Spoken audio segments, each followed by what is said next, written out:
Nonaha habaye impanuka itazibagirana mu mateka. Mbonda n'amajyepfo mu karere ka Kamonyi, minibus igonganye n'ikamyo hapfa abagenzi 9, abandi 12 bahita bakomereka cyane bikomeye. Abantu 9 muri 21 bari muri minibus itwara abagenzi basize ubuzima mu mpanuka ikomeye y'imodoka itwara abagenzi yagonganye n'ikamyo mu bwoko bwa chasimani. Bikaba byabiri mu ngingo ya Musambire mu karere ka Kamonyi kuri iki cyumweru tariki 19 Nyakanga 2026 ahagana saa 6 n'igice z'amanywa. Iyi mpanuka yabaye ubwo ikamyo yavaga mu karere ka Muhanga yagonganye n'imodoka itwara abagenzi ya minibus izwi nka Twegerane yari iturutse mu cyerekezo cya Kigali. Muri iyo modoka itwara abagenzi harimo abantu 21 aho 9 bahise basiga ubuzima mu gihe abandi bakomeretse cyane bikomeye.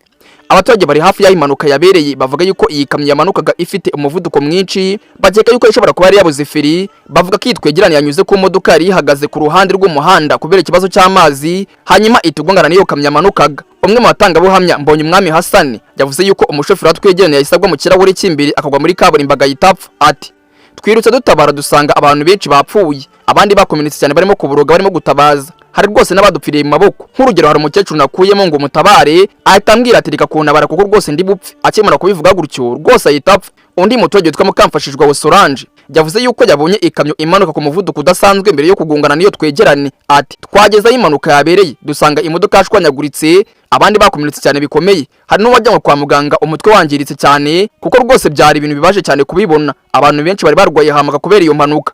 Ibaze ko abantu benshi batinye guca muri uwo muhanda. Benshi babonye impanuka batangiye kurira cyane. Abenshi bavuga bati ntago bazongera gutega mu modoka bitewe n'ukuntu impanuka riteye ubwoba. Umuyobozi w'akarere ka Kamonyi Dr. Nonaha Silver yemeje amakuru avuga ko inzego zitandukanye zase zitabara zikimara kumenya by'iyi mpanuka. Yagize ati kugeza ubu ngubu abantu bamaze kwitaba Imana ni 9 kandi rwose turihanganisha imiryango yabuze ababo. Ikindi kandi dukomeje no gukurikirana ubuzima bw'abakomerekeye muri impanuka. Ni impanuka yatewe n'ikamyo yavaga i Muhanga igunga imodoka itwara abagenzi bituma abantu benshi basiga ubuzima, abandi barakomereka cyane bikomeye. Ni inkuru ibabaje cyane kubura abantu bangana gutya. Abantu benshi bageze impanuka yabereye batangiye gutitira, abandi rwose baraboroga cyane bitewe n'ibintu bari barimo kubona. Abajyanwe kwa muganga bari indembe cyane ku buryo benshi bagiye bapfutse ndetse batagaragara kuko bari babashyize mu bitambaro bituma amasura yabo atagaragara. Avuga ko mu bantu 21 bari muri iyi minibus harimo abakuru 19 n'abana 2, mu gihe mu ikamyo yagonze iyi minibus harimo abantu 2 kandi umushoferi w'iyi kamyo watapfuye ahubwo yakomeretse kuguru gusa. Abakomeretse bajyanwa kuvurirwa mu bitaro bitandukanye birimo ibitaro bya Kanombe, ibitaro bya Kabgayi, ibitaro bikuru bya kaminuza bya Kigali CHK ndetse n'ibitaro bya Remera Rukoma aho bakomeje kwitabwaho n'abaganga. Dore ngaho impanuka yabereye, bano bantu mubona kuri screen yawe n'abari bahuruye.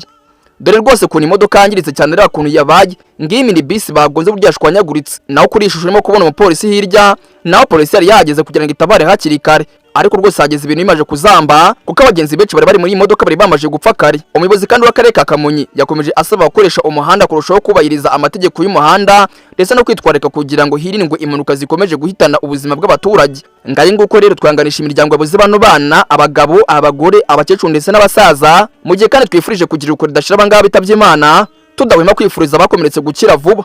Ngaye nguko rero ingika byabereye mu ntara y'Amajyepfo mu karere ka Kamonyi. Mbabwira ni Karagace mu Nyacyari mwe Nyabari Obed na ingi ni soko y'amakuru waruteza amatwi.